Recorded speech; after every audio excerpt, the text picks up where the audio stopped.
and they'll have plenty of political consultants whispering in their ear telling them don't do it. Play it safe. I will tell you this, you've seen Mike Fitzpatrick over the course of his career. You know that he has those qualities, and I know that he has those qualities. And so now, over 14 days, what's our task? I appreciate you coming today, and I appreciate you writing your checks, and I hope you brought some checks from your friends for Mike too. And I trust you did. And that's important because he's got to communicate his message in these last 14 days. But if you believe that your obligation is ended by coming under this tent today and bringing your checks to the campaign, I am here to deliver more bad news, and I'm getting pretty good at this. Here's the bad news. You're not done. You're not done. Because none of us want to wake up on November 3rd and see that Mike lost by this much, and that you still have Congressman Murphy. You don't want that. You don't want to wake up that morning and realize that we were one vote short of firing Nancy Pelosi. You don't want to wake up and realize that you had seen the chance to change our country overnight slip through your fingers because you just didn't care enough over the last 14 days.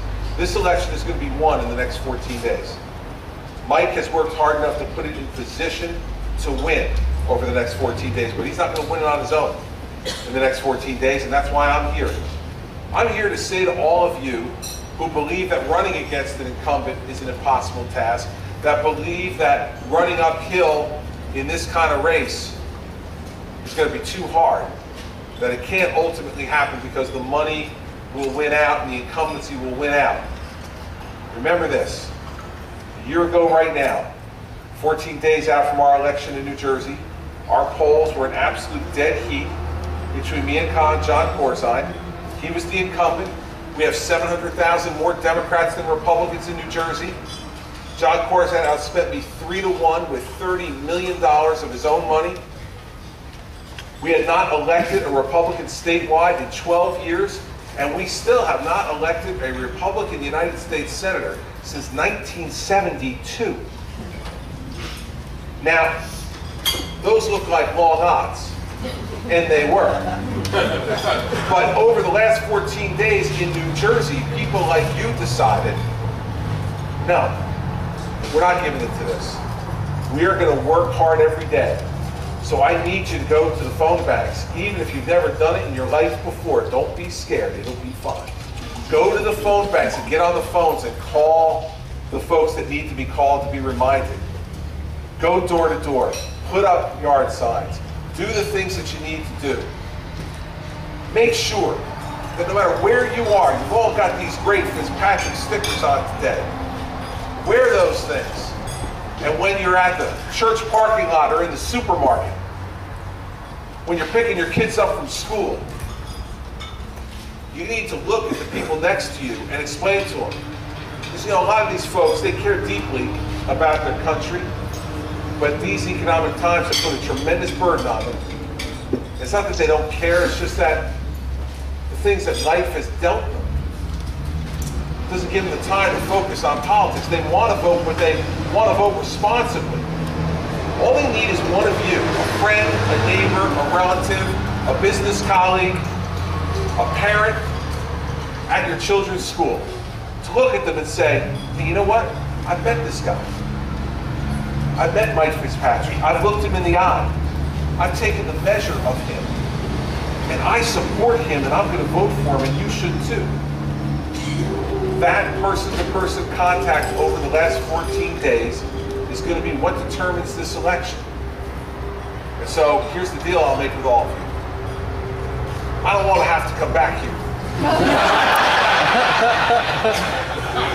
I don't want to have to come back here. It's close too. You know, I can get here quick. I don't want to come back here on November 3rd, have to walk around here, and I got all these names, and say, come back to Jersey, we need to have a talk. I don't want to do that. I want to come back here in the weeks after the election to congratulate Congressman-elect Fitzpatrick and to say to him, all right now, I helped you. And numerous friends, neighbors, relatives, contributors stood up for you. So let me shake your hand and congratulate you. And now go to Washington and get the job done consistent with the principles the people sent you there to stand up for. If we're able to do that and replicate it all over Pennsylvania and New Jersey and the country, then we're not going to have to wait till 2012 to take our country back. We will take our country back overnight on November 2nd. That's why I support Mike Fitzpatrick.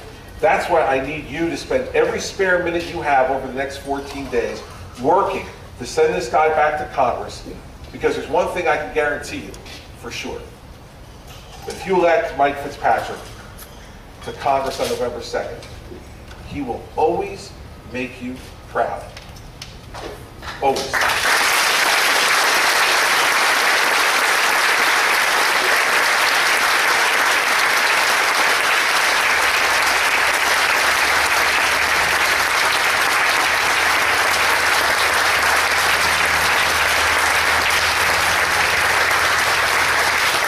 So now it's our turn.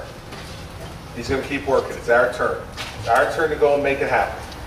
And I want to be sitting across the river on election night in Princeton, where I'm going to be. And I want to be watching on TV, and I want to see that big check mark at the bottom of the TV as that crow goes by next to Mike Fitzpatrick's name, saying that a previous wrong has been righted, that a mistake in judgment has been fixed, and that with Mike Fitzpatrick's leadership for this congressional district and for our country, once again, we'll be on the track to pride, prosperity, growth, and a greater America for our children and grandchildren. If you do your part, he'll do his. Thank you very much.